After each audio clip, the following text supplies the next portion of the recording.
All right, guys, let's move on to the next topic. So this one is a doozy and one we've been waiting to do for a very long time.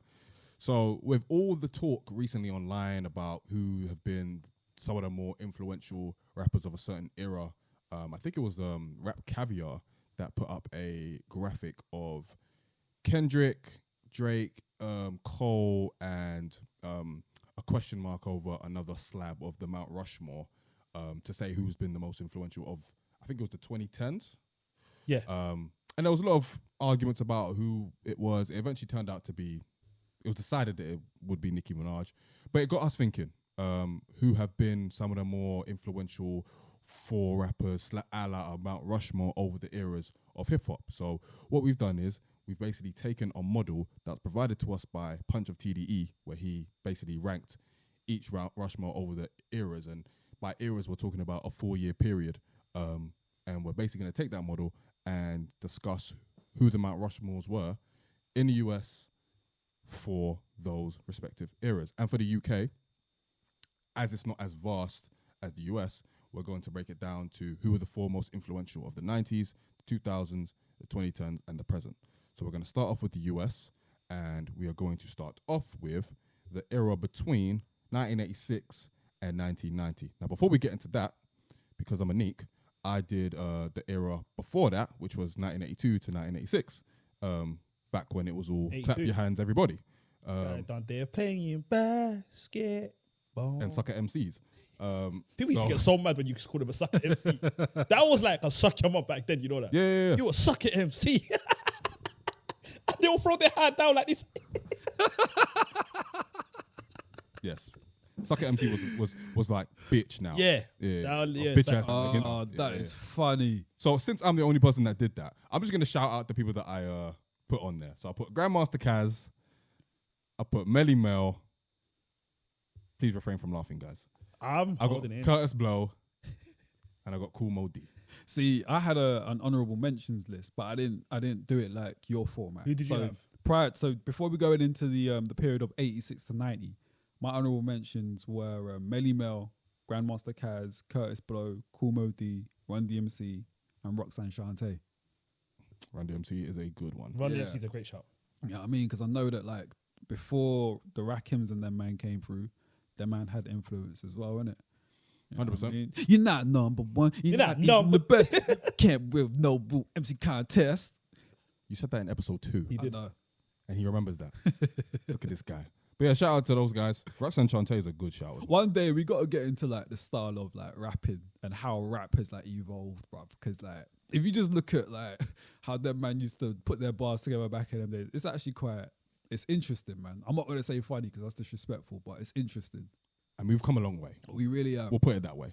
So moving on to the era between 1986 and 1990, it was unanimously agreed between us that we were going to go for Rakim, Big Daddy Kane, LL Cool J, and KRS-One, with a special shout out to Slick Rick and Chuck D. And that era was really when hip hop came into its own. Yeah, they call it the golden era. The golden era for sure, you know, when not even just these rappers, but, you know, a whole slew of like Cool G rap as well, and a bunch of other people that just came through that kind of became the revolutionary artists that hip hop then started to breed on a regular basis. So, you know, enough respect to Rakim. Obviously, he's the godfather of everything. The GOAT. Big Daddy Kane, lyrical master, but also could grab gal. LL Cool J, the young upstart that started young. I'm bad. They call me Big. No, I'm never doing that. They call me Big LA. This guy say Big Willie. What is going on?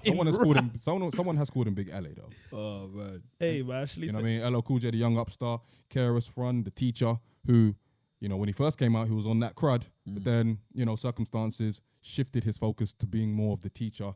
So yeah, man. Slick Rick, obviously. Slick Rick the Ruler.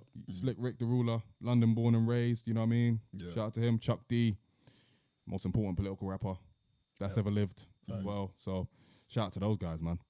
Now we're going to move on to the era of 1990 to 1994. And I think this is where our opinions start differing a bit. Yeah. So we're going to start off with Mo. Who do you have for 1990 to 1990? So I had Snoop, Cube, Scarface, and then the fourth is a sticking point. Because I've started to think, can we add groups to our Mount Rushmore? I mean, no. I did. If I yeah, cheated. in that case, then I did. I cheated. Well, you absolutely can't. Can you not add groups to? Bruv, have you seen Mount Rushmore? I know it's four face, but that's because we're talking presidency. But Exactly. So how are you going to fit a group on the fourth face?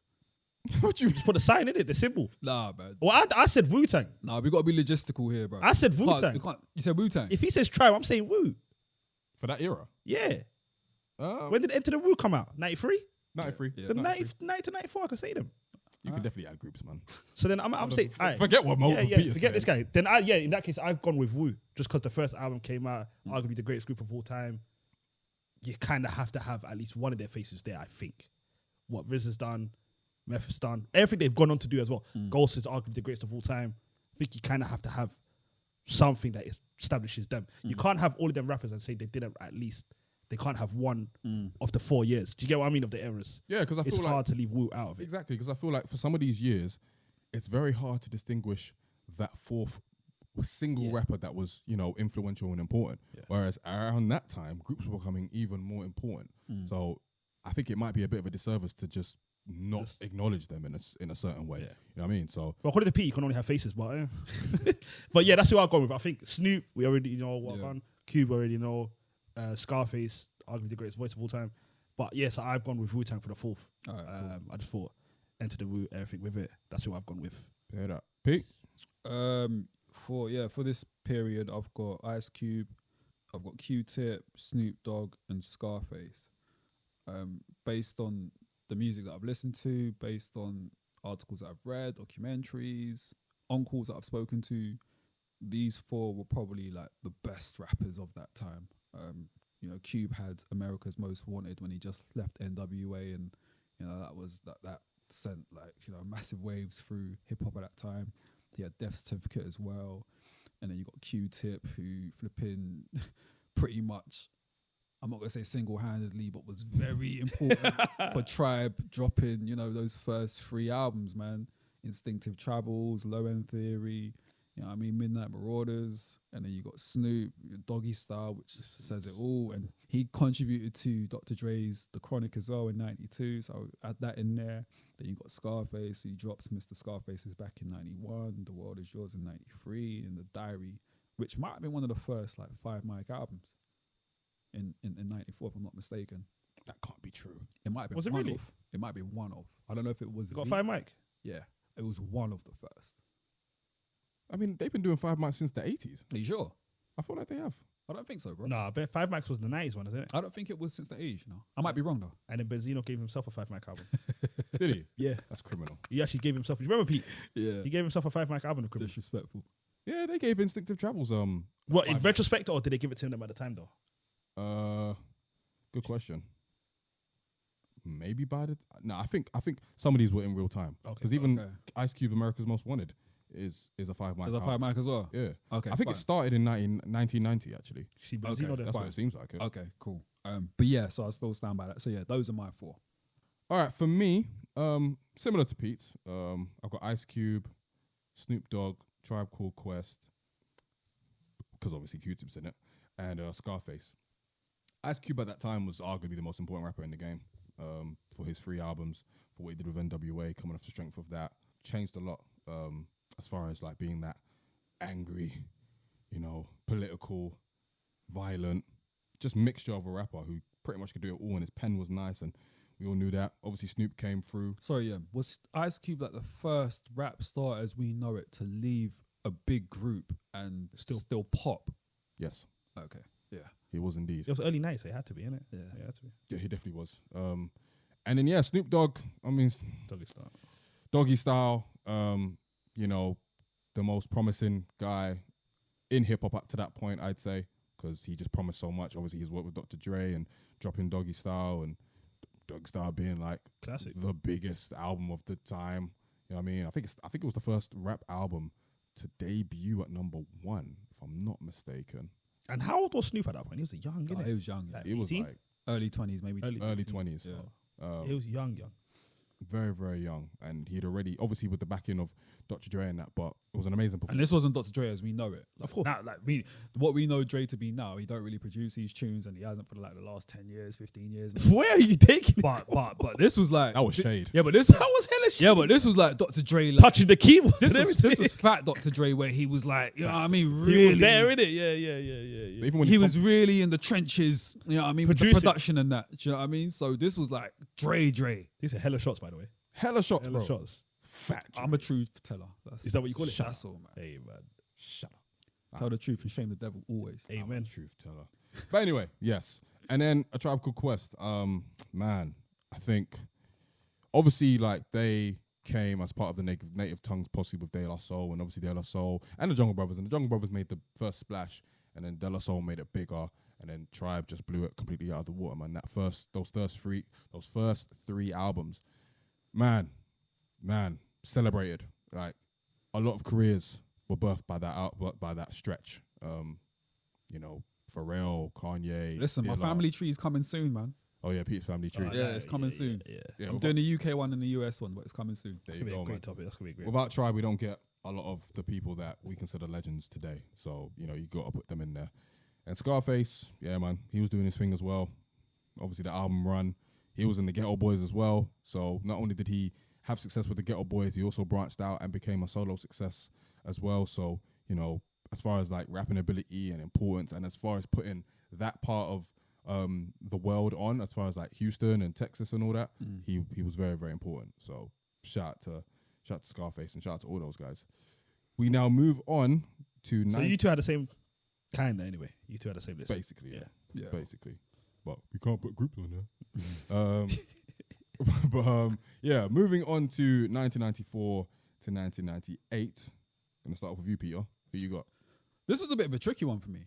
Yeah? Was it? I'm not gonna lie. For this one, I consulted with my uncle Henry, just because he like was there live, innit? Do you know what I mean? Like he kind of like saw it. So there was like I knew like the bulk of it, but there was a couple names that I was flirting with. So obviously you had Pac. I got Tupac in there. He was like the hottest rapper like within that time. He had like obviously the whole he had controversy as well, which you know add to the light. To the thing. You know what I mean, films and that. But he also dropped, you know, Me Against the World in '95, and then All Eyes on Me in '96, Yes. which were just like the hottest things around, innit? Then you had Nas as well. Even though he dropped Illmatic in '93, I still feel like the vibrations 94. of was it '94? Okay, that's cool then. That's great. But yeah, Nas is in there. He drops that in '94, and It Was Written as well, which were two amazing albums. And then you obviously had Big. You know what I mean? Life After Death, Ready to Die, within that time span as well. Now, for the third spot, I was kind of flirting between Prodigy, Raekwon, and Jay. Purely because when Jay, back in them days, I don't think Jay was rated like that. Jay wasn't what we think he was back What, then. Reasonable Doubt? Yeah, Reasonable Doubt wasn't really rated like that. That came later. And I think he actually started that narrative. Do you know what I mean? Of it being better than it actually was. Do you know what I mean? So that's why I was a bit hesitant to put him there. So I was flirting with putting in Prodigy or Raekwon, purely because Prodigy at that time, for me, just based on what I was hearing, was like one of the best rappers around in the 90s for me. And then the two albums, the first two, the second and the third album that Mobb Deep dropped were just like completely flawless, innit? And like I feel like their sound was just so important for what we would know like grimy New York hip hop to be. So it was kind of difficult for me to ignore Prodigy. And then obviously with Raekwon, you had like, you know, Cuban links, and then also like, you know, what we were doing. So I was kind of flirting with those two. And then I spoke to my uncle, and he was like, yeah, nah, like it's got to be Jay. Like regardless of whether Reasonable Doubt was, people caught onto it late, like he was still like Jay. a new hot rapper. He was still like nice rapper. People still kind of like, yo, this guy's sick. He also dropped Volume 1 and Volume 2 in that era as well. Yeah, there's that as well. But like, I'm also talking about 96 and 97, not so much 98. But yeah, so I decided, you know, I'm going to put Jay in there because the co-sign from Big would have been quite important as well, and would have kind of brought some light onto him as well. And I think if we're talking lyrically, if we just going back, then he probably was like, you know, one of the best rappers around at that time. So I'll put him in that fourth spot. So yeah, those are my four. That's my four as well. Yeah. I think I didn't hesitate with Jay. Even if Reasonable Doubt at the time wasn't what it now is. The fact that he was so in these streets, like everybody knew him in New York anyway. Everybody kind of wanted him to win as well. So when it came out, you know, people were invested in seeing him win and be successful, and then he just built upon that with Volume 1 and Volume 2. And But bro, that came later though, man. Like I think we have it twisted because a lot of us, our generation became Jay fans way after the fact. But if we talk to people that were actually like watching it live, they weren't looking at Jay like that. And I've listened to interviews of fellow rappers that were kind of around at the same time, and a lot of them would say the same thing. Like Jay weren't looked at as though like just the sick guy. Like It came later on. that came way later. That probably came like after Big died. Big died in '97, so that came like just before he dropped Hard Knock Life Volume 2. That's when people kind of were like, all right, cool. He was always nice, but he weren't looked at as like, oh, I want this guy to win and that. Nah, I think we have it misconstrued. But if you listen to the Breaking Album series, you'll see that the people around him wanted him to win. I'm not talking about other rappers. I'm just talking about the scene around him. As far as like radio hosts, A&Rs, you know, promoters, the street team. Everybody wanted him to win in that respect. And of course, we're dealing with 94 and 98. Even if he wasn't seen as that guy in 96 and 97, he became that guy in 98 anyway with Hard Knock Life. By that point, he was undeniable. So for that alone... But is that 1 year enough though? For him to be on it? And that's why I was struggling with it, because Prodigy and Raekwon, they arguably did a bit more within that time frame. But I would say that he's nice. He's nicer than both of them. But that's not enough though. You said But he had influence. the albums You as said well. influence. The You might have said influence. prominence as well. Like, where were they at that time? How big were they at that time? Fair enough, but... I've got Jay in my thing. I've got the same list as you lot, though. What's your list? You got the same list? Exact same list as you two. Okay, cool. Yeah. So I don't know if that 1 year is enough. That's why I was hesitating. I put him in there, but I was a bit shaky about it. I don't think it's just the 1 year, though. Because even if he wasn't getting respect from the other rappers, it was quite clear that his buzz was growing and he was becoming more influential. And the music he dropped. And he dropped 3 albums that's in what that I'm year. saying. See, But the albums he dropped Reasonable Doubt, and he dropped Volume 1 and Volume 2. the influence came later though. Yems just said that clearly his influence was growing in that moment, and I don't believe that's the case. I think it is the case. I don't see how, because I can't see how, if at that time Reasonable Doubt it was like a good album, but people weren't really fucking with it like that, and then he dropped Volume 1, which he himself hated. Yeah. I don't see how in that moment there could have been any sort of influence if you're not getting the accolades. And What did Reasonable Doubt go on do? it just became very influential. No, But it only became influential after he said Reasonable Doubt classic should have went triple. That's when people kind of like, hang on a minute.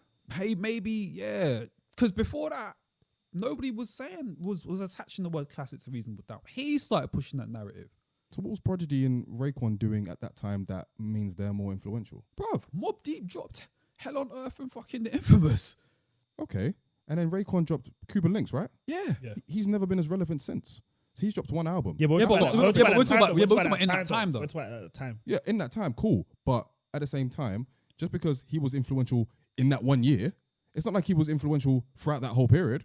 He was a part of 95. Wu, and Wu were making a lot of noise within that period. Cool, but... Because Mo said that Wu were one of the greatest groups ever. Cool, but you haven't chosen Wu. You chose Raekwon. You know what I'm saying? So I'm taking that as it's what Raekwon was doing, not what Wu were doing. You just take it. But he's a part of Wu, bro. But you Yeah, picked but if you would Raekwon have picked singular. Wu... You can't take what the group into it. You've taken. Of course you can. You've picked him Nah. singular, bro. Bruv. Nah, Okay, can't. fine. But obviously not just his solo shit. There are other shit that come into that as well. With Q-Tip, I've chosen Q-Tip because of the group albums. Yeah, Not because of his solo shit. but would you have picked Tribe if you could? If you thought you could? Or would you have still stuck with Q-Tip? Because I know Q-Tip's the face of it and he did the bulk of everything. You still would have picked you. I was always going to pick Q-Tip. But Raekwon's not... It's similar to a year period that we're going to come into later as well.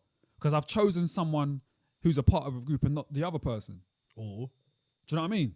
So we'll get to that too. But the point I'm trying to make is, you could pick Raekwon based on what he done with. yeah, and I just feel like maybe in the 90s, Prodigy energy and Ray had a bit more sting to him and buzz to him than Jay.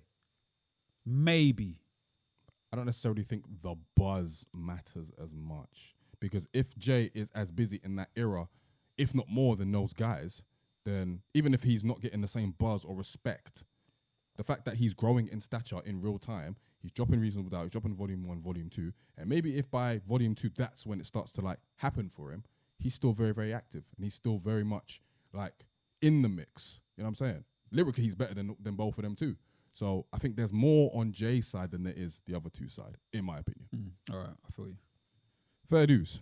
Yeah, I mean, you want to take over the next one? I will. So we are now doing 1998 to 2002. I'll go first. I doubled on Jay, because obviously he came into his own at that point. Eminem, again, he appeared, made an appearance, and just dominated everything in that time period. DMX, again, another one that came through in that time period and dominated to a very big degree. And I've also got Ja Rule, for similar reasons, basically. Like 98 to 02, I feel like, especially 98 was like a very transformative time for rap. Obviously, we're coming off Biggie and Pac dying and that, and you know the next generation of talent coming through, and obviously some people came through in a previous era, coming to their own a little bit.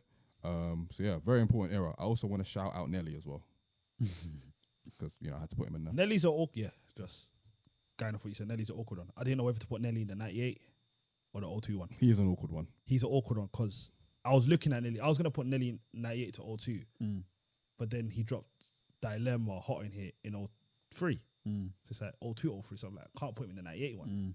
So I had to leave him off. So I done the same for you done. I doubled down on Jay-Z. So I doubled down on Jay. I went with DMX because I think he had 2 albums that went number one in the same year. I think was it 98 he done in 98. That's Mount Rushmore by itself. I don't think anyone's done that since as well. 2 albums in 1 year, both got number one. I think Future did, but he was the first. Yeah, put DMX. I said Eminem. I put in there. Ja Rule. He's gonna go there regardless. One of them years he's gonna fit in, and then he started to tail off 02, 03. So if he's gonna fit in anyway, it will be in the 98 to 02 bracket where he had a bigger push on his sex when he had Holla Holla, his first song in 98, and then he went on from there. The cover. Remember what magazine was it with him, DMX, and Jay? Double XL. Double XL. That already shows you where they were at that point as well. When you've got them three, that kind of tells you they thought they were the Mount Rushmore at that point anyway in rap for them to be the three faces. So once you've got them three, it's the fourth one.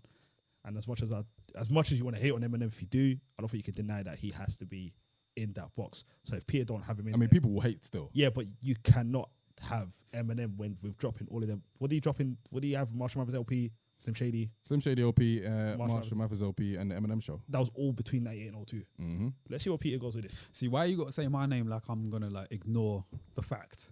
The facts are the facts, innit? To you, it's like the facts got nothing to do with feelings, innit? Oh, let's go. Facts are the facts, and I've got Eminem in there. It's undeniable. Yo, I loved Eminem between this period. I hold my hands up. Lyrically, like, fam, that guy was like, oh my god. But yeah, so I got M in there. I got J in there. I got DMX in there, and I've got Andre 3000 in there. Oh, for real? Yeah. I thought about Ja Rule, but for me, his hotness wasn't enough to put him there, man. When did he was extremely hot between that time, and he had a lot of hit songs, but there was no complete bodies of work. Andre was coming, and this is disrespectful to Big Boy, innit? But Andre was coming off the back of a Aquemini in 98, and then Stankonia in 2000. But is he coming off the back of that as Big Boy? Can you just have Andre 3 by himself? I'm being disrespectful. I know I am. Fully disrespectful. But because of how I receive the albums and I guess just how I take in both rappers, it's disrespectful, but I put more on Andre in it. And I know it's disrespectful, but I've got him there, innit? Just because I feel like it's very disrespectful. It is, Is that revisionist though? Very disrespectful. You think at the time they were looked at as Mount Rushmore? So. At the time, I don't think Andre was. When did Andre have that speech where the South got something to say? That was 94. Okay, that was way later. But my point being, at 98 to 02 was. But I'm talking about just based on who were like the best rappers and influential at the time, and based on at the time, yeah, but based on Andre bigger than Ja. Not in the commercial, no, of course not. But based on what them man went on to do with Aquemini and Stankonia, and the skill level, the influence is like way greater than what Ja did. Oh, you're right. So based on that, I've got to put him in there. I should really put Outkast. Scratch that. I'm gonna put Outkast. Let me not be disrespectful. I'm gonna put Outkast in there. I'm going against the whole group thing, but yeah, I'm gonna put Outkast. But yeah, for me, that Aquemini and that Stankonia is enough for me, man, because like the influence off that, like, yeah, man, it's undeniable. I thought about Ja Rule though, for sure. Yeah, fair. I mean, I'll probably give Outkast an honorary shout out as well. Yeah. Just for the body of work and them coming to their own, especially Aquemini as well and Stankonia and Because Stankonia was probably like the highest point commercially, right? Miss Jackson, you know what I mean? So fresh and so clean, like, you know what I mean? So yeah, it was undeniable.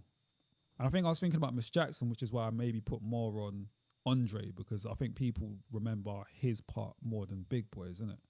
And I think even on Aquemini, not to say that Big Boy didn't get busy, because he most certainly did, but I don't know, for me, the high moments came with Andre for me. Maybe that's why, but I'll stick Outkast in there. love you, Big Boy. Love you.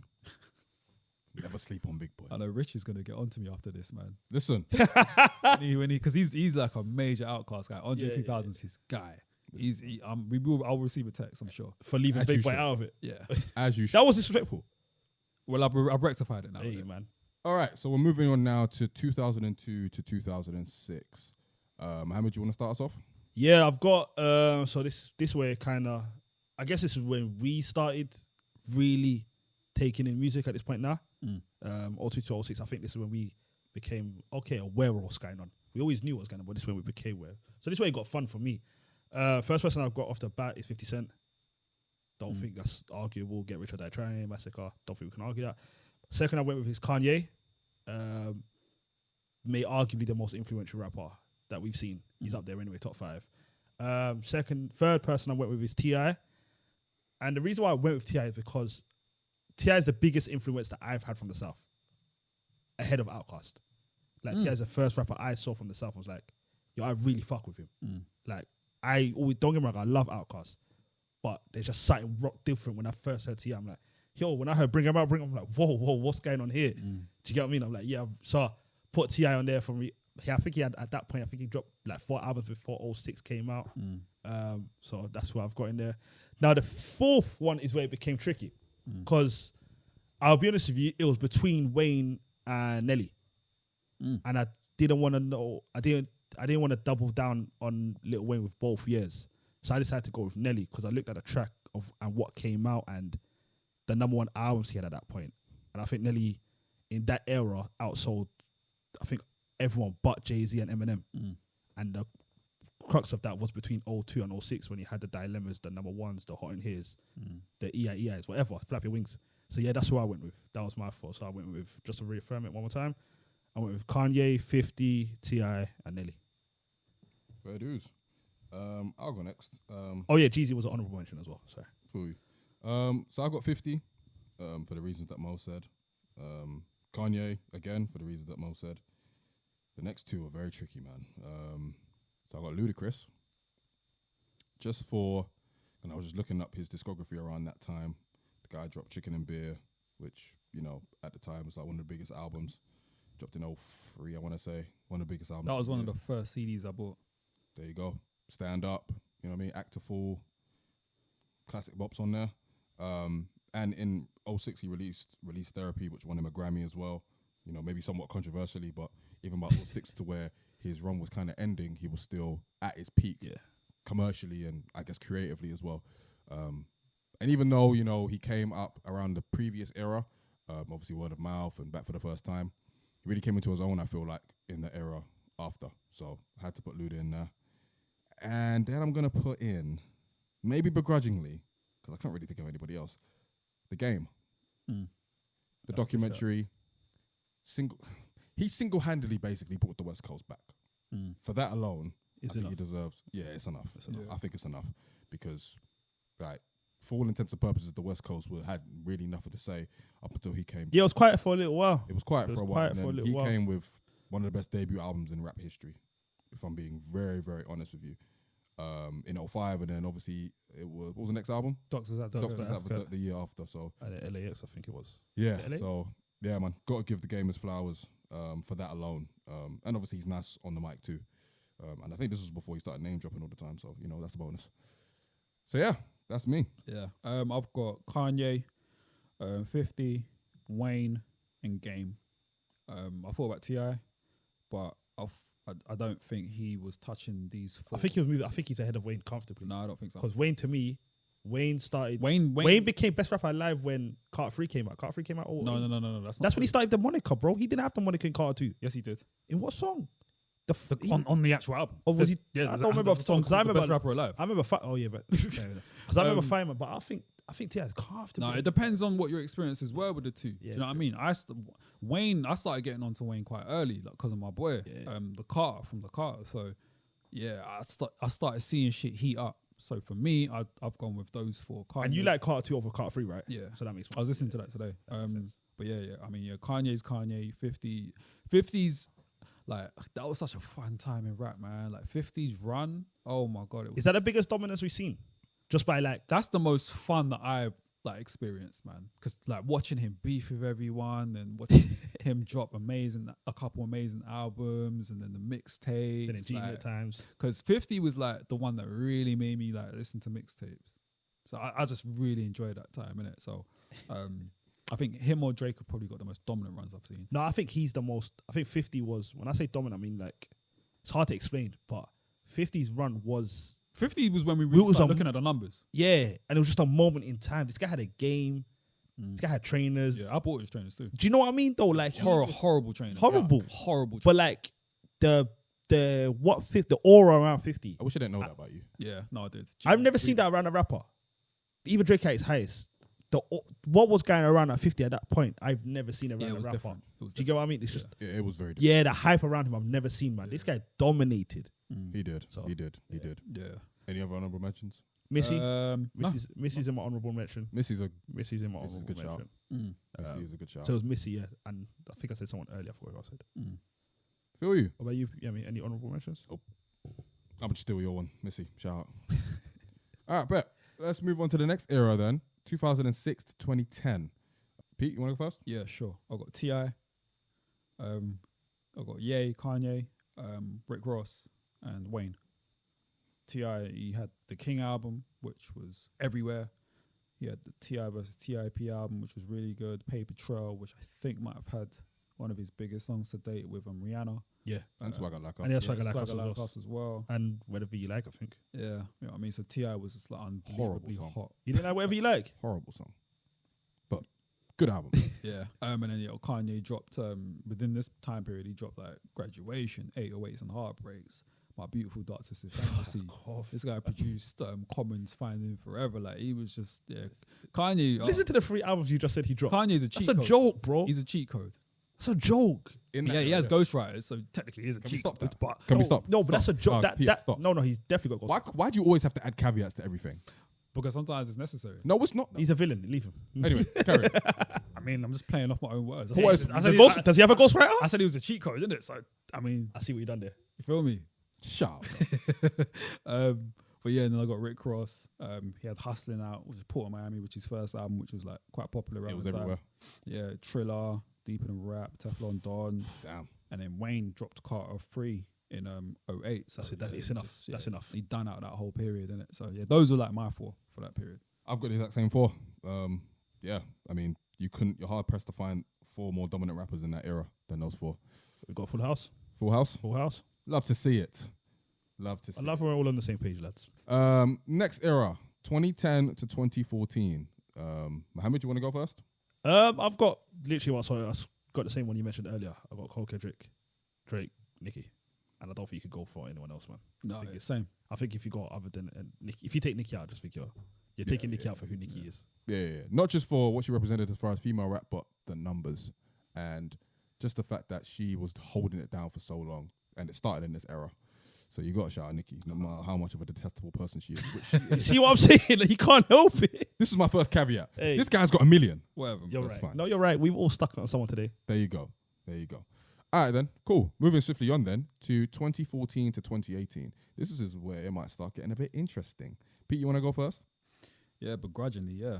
This when it really gets interesting. This is when it really Yeah, gets this is. Oh, I can't wait to see 18 to present. more so because I wasn't really paying. This is when I really stopped paying attention to the mainstream. Really? Yeah. So, but just for the sake of the conversation and just based on the people I had around me and what they listen to, what they like, and that was my my thermometer of knowing what was really popping. So this is market research.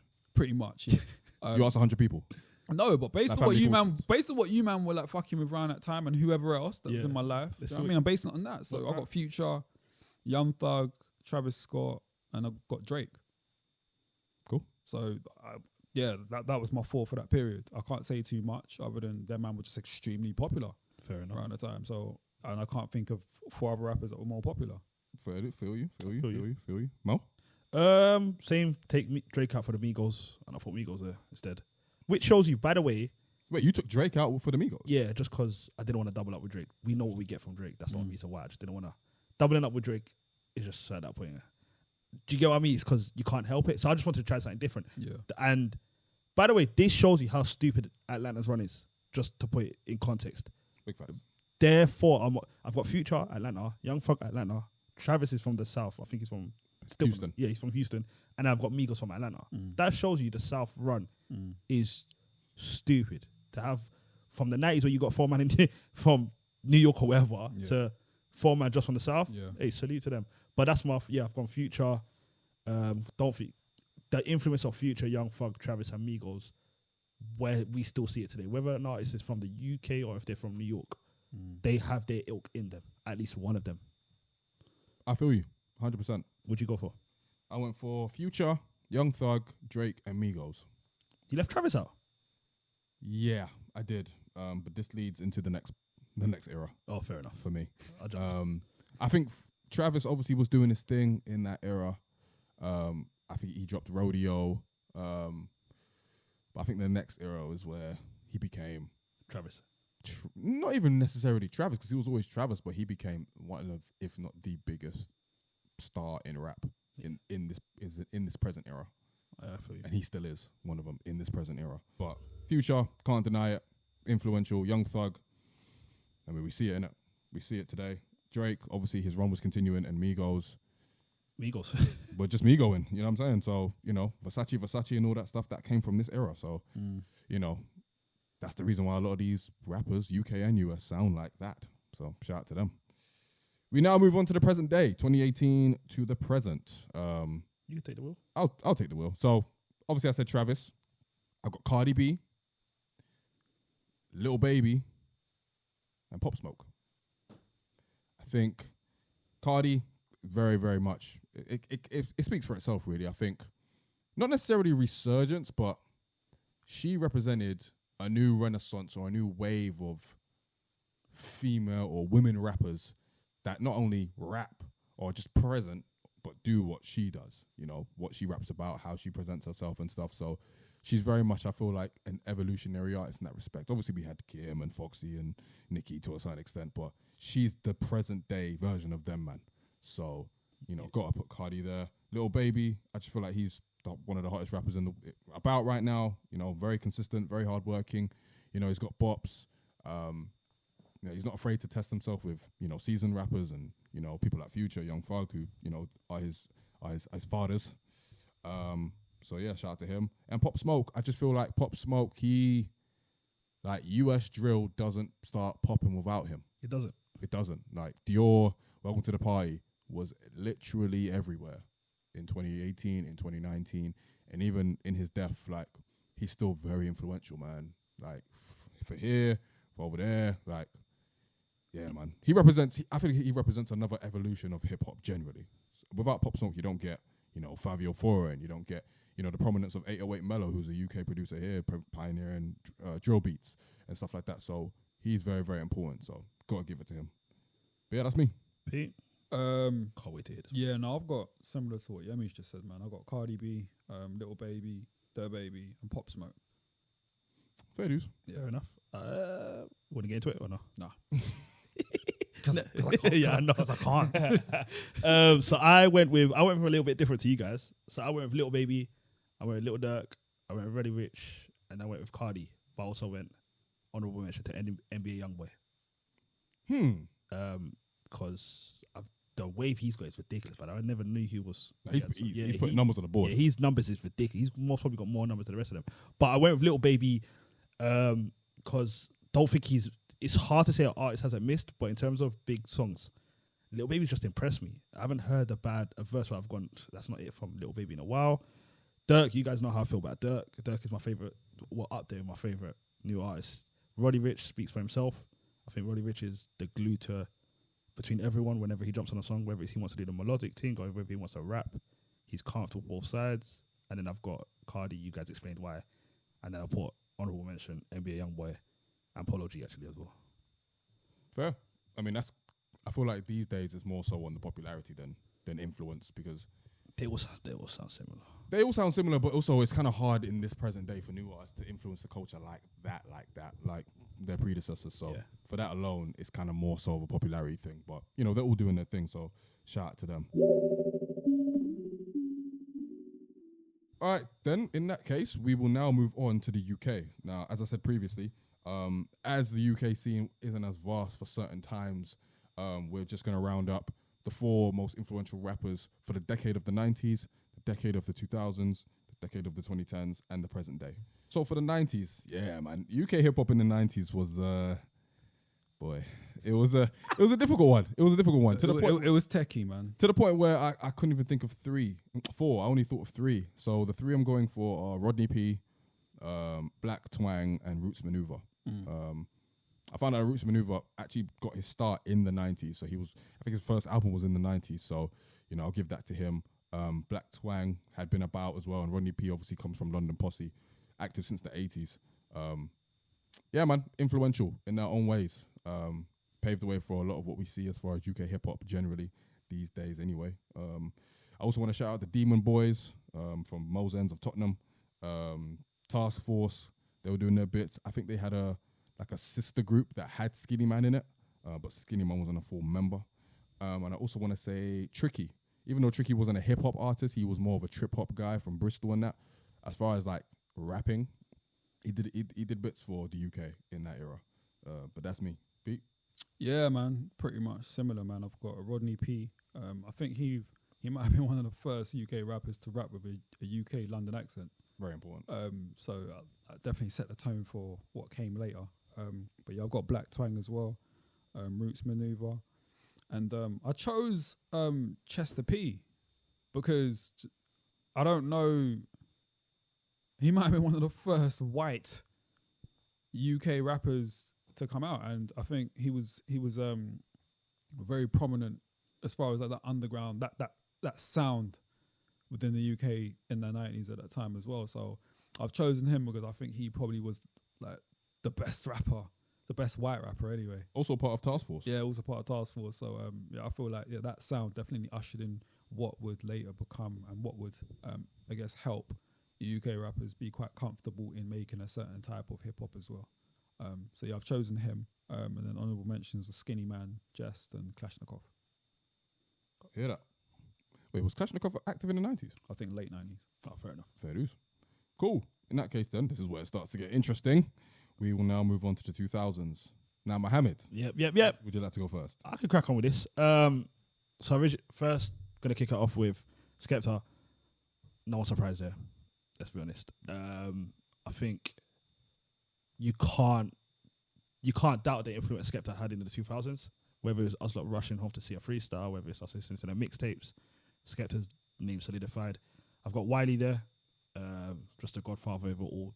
You can't have wherever he is or he does, you can't have a Mount Rushmore without Wiley to me. And in this way, you got Techie. I've gone with Kano just because of the influence he had on me, whether it was the Lord of the Mics, whether it was the albums, whether it was a mix, wherever. The bars, he just had me. And then the fourth one is where he got Techie. But I've gone with D Double. So I went with D Double on my Mount Rushmore to end it off with in the 2000s. So that's my list, guys. All right, cool. I'll go. I'll go So Solid. Just because I feel like you don't have. I thought you said you weren't doing groups. I did say that, didn't I? Look at him. Look at him. Oh well. So Solid. Yeah, I got So Solid. That street element that they brought to the game was just, it was just very, very, very important, man. And without them, I don't think UK, even the way UK rappers are today, man, I just don't think It don't stand a chance, man. I got Dizzy, because you just can't get away from the influence of Boy in the Corner. It's just impossible. Regardless of how you feel about the consistency after Boy in the Corner and Showtime, like regardless, what he done up until that point was enough. I've got Kano because he's the greatest of all time to me, and that period was probably his like big early 2000s, probably like his prime for me anyway. So I got him there, and then I got Wiley. He created like a lot of the shit from grime that would come later as well. So for me, you just can't have Wiley not. He's the Godfather. Yeah. So yeah, that's me. I hear that. So for me, I got Wiley for the reasons you got stated. Dizzy, again, for the reasons that Pete stated.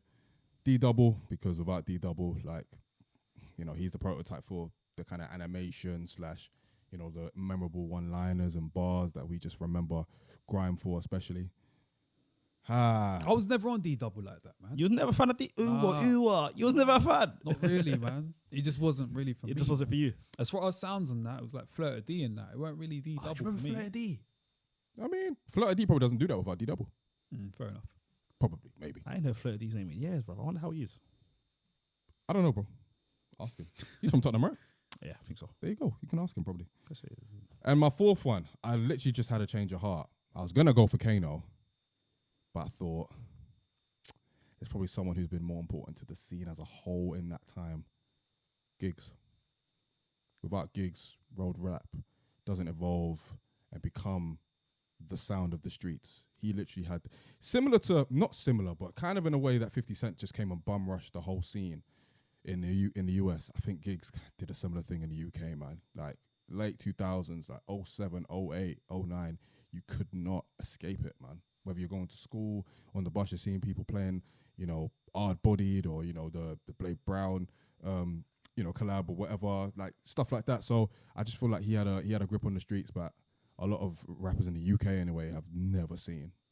So I agree with all of that, but I put him in the 2010s because I think it was on the back of, I think late 2009 was where he started to really, the influence would have been felt in the years that would follow. Because he was back. So I put him in the 2010s because I feel like he dropped, Talking the Hardest was 2009, Walk in the Park was 08. So that's why I put him in the 2010s because I feel like the influence of that came in the 2010s. Felt that later. But Walk in the Park's impact, I feel like was immediately felt. And obviously Talking the Hardest as well, because Talking the Hardest is like, obviously it's grown in stature now, but even then. Oh, bro, Talking the Hardest is the biggest song we've ever had, man. Even then, man. So that's why I kind of put him in the tail end of the 2000s rather than the 2010s. Because by the 2010s, yeah, sure, his influence was growing, but I feel like that immediate impression he made on people was in the 2000s. So but all the road rappers for me were coming out from 2009 onwards, and you don't have that without Giggs. Even regardless of how. What year were they coming out? Like 2009, 2010, and so on and so forth. So regardless of what Giggs went on to do past that point, like his influence was already felt because every rapper that came out that was doing roads sounded like him. Yeah, by 2000s though, innit? By the end of 2000s. Yeah, exactly. So but that's why I put him in the 2010s. Yeah, but if his impact is felt in the 2000s. Yeah, but it was late 2000s though. Still 2000s. Yeah, but it's late. It's still enough. It's still 2000s, bro. It's still enough. Right. For me, it's not enough. For me, it's not enough. I mean, I don't have not for me. Like, if you drop an album 2009, 2008, and your influence that you felt until 2010, I'm not gonna put you. But you just said that road rappers are coming out in 09, sounding like Giggs, right? So I'm. 09, 2010, 2011 onwards. Like, but for me, it wasn't until after that point that his influence was really felt. So for me. Well, I'm just thinking his influence on the roads, not necessarily his influence on other rappers. Because, like I said, you couldn't escape, especially like growing up in Peckham, going to school in Peckham, you couldn't escape it. What's your 2010 list? So my 2010 list was Wretch. I've got Gets. Don't do that face, bro. I got Wretch, I got Gets, I got Giggs, and I got Skepta. Those are my 2010s. And Wretch for me, man, I feel like his penmanship it definitely influenced how like people wanted to start putting their bars together for me anyway. He had tracks within that time as well, so he started to receive a commercial type of success that helped open more doors for the scene as well. He had Unorthodox as well. And I think he just done a lot of his best writing within this time period, man. Retrospective was an amazing album as well. And yeah, so I've got him in there for that. And Gets was just Getsin', innit? Like he was like lyrically sharp. He was clashing everybody. You know what I mean? Boy Better Know, P Money, like, do you know what I mean? And he was just just holding it down. The clashing thing is why I've got someone in my Mount Rushmore. I just don't think you can escape Gets in that period. And then Skepta was, he was on his Skepta thing. Yeah. Cool. I'll go next. I kind of went on a new generation vibe because from like 2014 onwards, that's when the new generation come through and they start making a splash arguably bigger than some of the people in your Mount Rushmore. So I've gone for Skepta because he was just ever present throughout the decade. In early parts of the decade, obviously he was doing the pop stuff. Later half of the decade, he's out here just, becoming America's darling, becoming essentially the grime scene savior, essentially, and bringing it up to heights never seen before. I'm then going to go for Stormzy because I feel like, obviously, he dropped Gang Signs and Prayer, first UK rap #1 album. Just the fact that, even if he is a plant, he did come through and he became our new golden child. He became our new guy. Dizzy was our guy back then. Stormzy became our guy. Even if the music isn't good to someone's, to my standards anyway, I can't deny the impact and I can't deny the success and I can't deny the fact that he is nice on the mic and all that as well. So I give that to Stormzy. I also say Dave for similar reasons in a way, because again he came through where the scene was becoming more and more known to people, was becoming more world renowned as well, and he proved he was one of the nicest of the new gen. Arguably is the nicest, arguably. Dropped Psychodrama as well, which won the Mercury. Yeah, man, the fact that he came through playing the piano and that, like, it was a breath of fresh air for me anyway. So I give it to Dave as well. I'm also going to say Jay Huss as well, because never seen anyone like him, like, in the UK. Just as far as his music, his personality, he came up around like 2015 and dropping stuff like Lean and Bop, Friendly, Common Sense album, Big Conspiracy. Like, yeah, man, he did a lot, man. He did a lot. Just as far as introducing like Afro beats, Afro swing into the musical world, as far as the UK goes, gotta give it to Huss, man. So that's me. Cool. I've gone for, let me just pull it up. So I went for, no need to get into it, you might already broke it down. So I went for Skepta, Gets, Stormzy, and J Huss. Feel you. For the same reasons why you said, I guess Stormzy and Huss had that back end, that second half of the 2010s. So you kind of still have to give them their respect on the Mount Rushmore just because they weren't there at the start. Doesn't overstate what they've done. Do you get what I mean? Like, they don't have to be there at the start as long as what they've done is solidified enough. And I think what Stormzy's done, having the first #1 album, having the second #1 song, I think it was, J Huss to me arguably makes the best music in the UK the last 5-6 years that we've seen, whether it's the albums, whether it's the singles. I don't think there's an artist in the UK that makes better music. I think him and J5's tandem is perfect. So that's who I got on Mount Rushmore. Feel you. And for the present day, who you got for the present day, Pete? Man, I mean, based on what you man have just said, I might have calculated it a bit wrong because I've got the man that you've just put in that period, I've put in the 2020s. I've got Stormzy, Dave, Sims, and J Huss. Feel you. So, I don't know. Who'd you go for, Ian? I went for Stormzy, Dave, J Huss, and Heady One. Yeah, I don't Who'd you know. come up with? I might have to recalculate the previous period now. Because I think It just depends. I think Huss dropped in like 2018. His first album dropped in 2018, innit? And No, then 2017. 2017. Yeah, and then Stormzy was like 2018, 2019? 2017. as well. 2017. No, his first album was 2017, yeah. And then Sims, I feel like became Sims in the last couple of years, maybe. Yeah. 2018. Okay. And then Dave last 2-3 years. Nah, I'll give Dave. Dave dropped When did Thiago Silva come out? 2016. Yeah, so he's been about since then. Okay, all right, fine. Well, even the collab with Drake dropped in 2016. Oh, what, Wanna Know? Yeah. Yeah, so he's been about for a Yeah. time. But then that's what I'm saying. So my 2020s is a mix of both. So I've still got Stormzy, Huss, Dave in my in present day as well. Because they're still making waves So in the they're still present making day. waves. Yeah, But yeah. they've done enough for me to be put into the 2010s as well. Do you get what I mean? Yeah, The yeah. overlap is still there. Yeah, It wasn't like their first album came out 2019.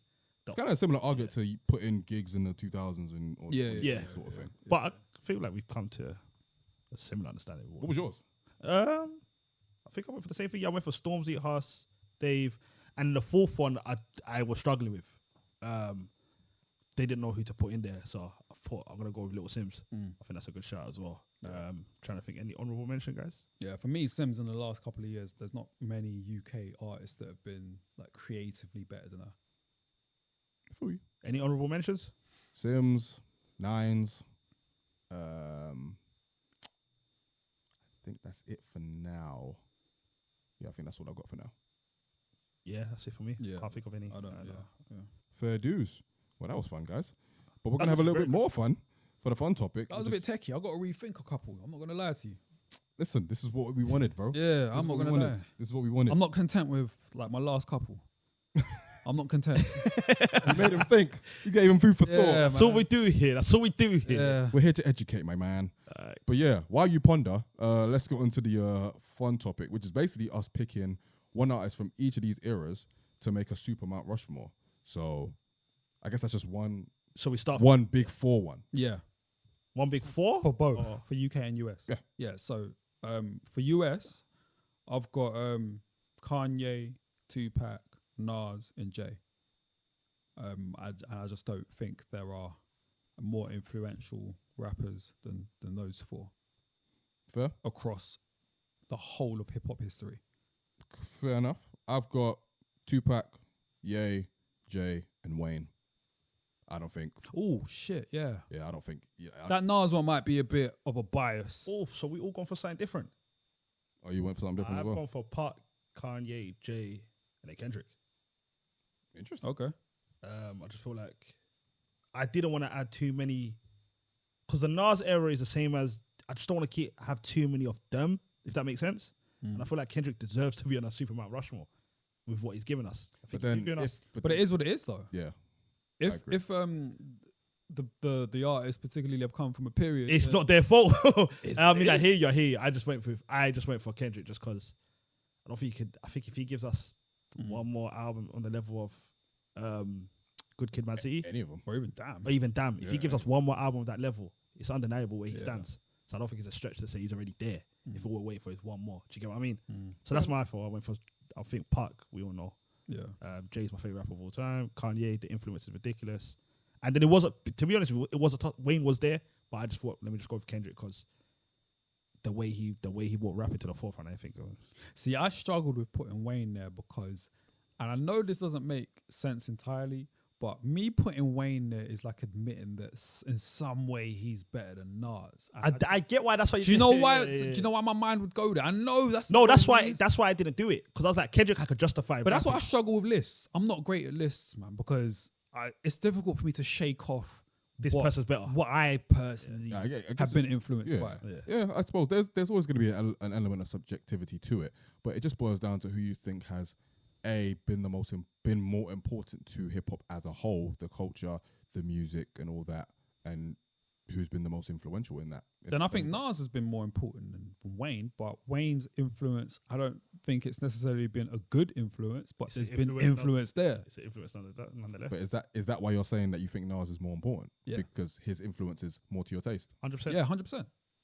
See, we can't do that with lists like this. Yeah, but that's what I'm saying. That's why he don't do lists. Yeah, that's why I don't do lists. Yeah, that's why we can't do that on lists like this. What's your It's UK? got to be more objective ones. What's your UK one? Yeah, me. Wiley, Dizzy, D-Double, Skepta. For me. Ooh, Pete. Yeah. ooh, that's a good one. Because that just goes from the start of grime anyway. But, it covers everything, man. It pretty much covers everything. It covers from when we first started listening to UK music really like that, other than like So Solid, to now. So I might have to go back and like do my history on D-Double because I've never seen what everyone else has seen. I hate everyone big him up, put him in these lists. I think it was a moment in time. I've just never understood it. I think it was a moment. he's important, man. I've got so my Mount Rushmore for the UK. I've got Skepta gets Kano, Wiley. That's the four I went for. That's a good one. Yeah. For me, I've got Dizzy, Kano, Giggs, and Wiley. So you don't just refuse to add people from Tottenham, innit? Oh, shut up, man. I thought about Skepta, but you know how I feel about Skepta after what I put in the group chat. So that's gonna come out. That's coming at a later episode. Hey. Guys, don't worry. But Ooh, suspense. That was actually really fun, you know. yeah, This listing. Well, shout out to all the rappers involved, man. that was difficult though, man. And I'm not entirely happy with like all my selections. So I think I'll probably will go back in my own time and like rejig some. And bring it to the group. Yeah, for sure. Hey man, Because there's a couple of years that I think I would like change.